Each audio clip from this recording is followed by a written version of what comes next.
تحریک لبیک پاکستان یعنی TLP کے سینکڑوں کارکنوں نے جمعہ کے روز کراچی میں احتجاجی مظاہرہ کیا، جس میں حکومت سے فرانس میں پیغمبر اسلام محمد صلی اللہ علیہ وسلم کے خاکوں کی اشاعت پر فرانسیسی سفیر کو ملک بدر کرنے کا مطالبہ کیا گیا۔ اس دوران مظاہرین نے اپنی پارٹی کے سربراہ سعد رضوی کی رہائی کا بھی مطالبہ کیا، جنہیں گزشتہ سال فرانس کے خلاف گزشتہ برسوں میں ہونے والے مظاہروں کے دوران گرفتار کیا گیا تھا۔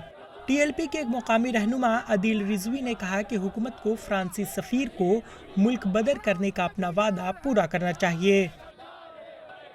فرانس کے اندر جو گزشتہ سال اکتوبر کے اندر سرکاری سطح پر گستاخیاں ہوئیں، اس کے سفیر کو ملک بدر کرنے کے لیے جو معاہدہ حکومت پاکستان اور تحریک لبیک کے درمیان ہوا تھا، اس معاہدے پر عمل درآمد کرایا جائے اور پارلیمنٹ میں اس قرارداد کو لایا جائے، اس پر بحث کی جائے۔ مشرقی پاکستان کے لاہور میں بدھ کے روز TLP کے احتجاج کے دوران تشدد کے بعد جمعہ کی ریلی نکالی گئی۔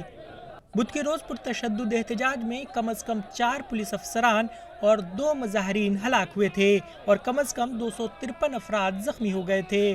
تشدد اس وقت شروع ہوا جب وزیراعظم عمران خان کی حکومت نے منگل کو کہا کہ وہ فرانسیسی سفارت خانے کو بند کرنے اور فرانسیسی سفیر کو ملک بدر کرنے کے TLP کے مطالبے کو قبول نہیں کرے گی۔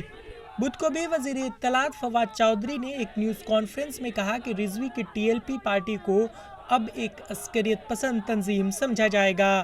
انہوں نے کہا کہ رضوی کی جماعت کی پرتشدد سرگرمیوں کو برداشت نہیں کیا جائے گا اور TLP حکومت کو بلیک میل نہیں کر سکتی۔